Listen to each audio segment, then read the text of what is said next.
సరే, నిన్న మా అమ్మకి 5 గంటలు చేసి మా నాన్నగారికి అరగంట చేశారట టెస్ట్లు. మీ అమ్మకి చేసిన అన్ని టెస్టులు ఆల్ రైట్. మీ నాన్నకి చేసిన మొదటి టెస్ట్లోనే కొన్ని అనుమానాలు వచ్చాయి. అందుకని కన్ఫర్మేషన్ కోసం ఈరోజు రమ్మన్నాను. అయితే ఆయన పరిస్థితి? మీరు షాక్ కావద్దు. ఆయన 2 కిడ్నీలు దెబ్బతిన్నాయి. అమ్మా!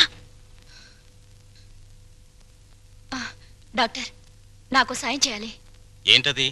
కిడ్నీలు దెబ్బతింది ఆయనకని చెప్పొద్దు, నాకని చెప్పండి. ఏంటి? మీ అమ్మకి నా కిడ్నీ దానం చెయ్యాలా? మీ కంటికి నేనేమన్నా కిడ్నీ బ్యాంకులో కనిపిస్తున్నానా? చూడు తల్లి, కష్టపడి ఎన్నాళ్ళు దానికి పెట్టాల్సినవన్నీ పెట్టేశాను.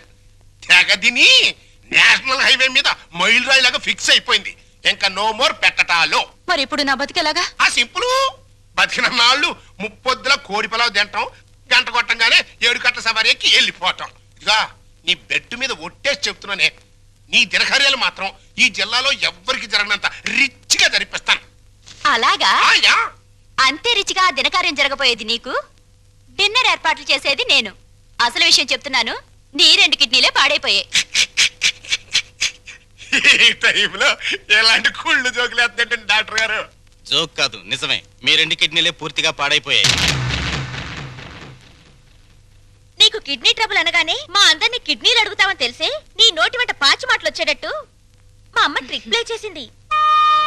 సై, నువ్వు నా కూతురువే, అలా మాట్లాడటం ధర్మం కాదు. ధర్మం కదా?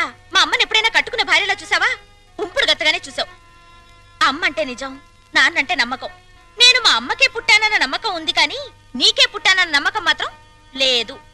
అందుచేత మాలో ఎవరెవరు నీకు కిడ్నీలు ఇవ్వడం అనేది కల.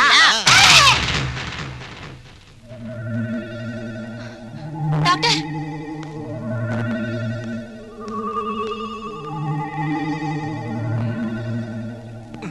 ఏమైంది డాక్టర్?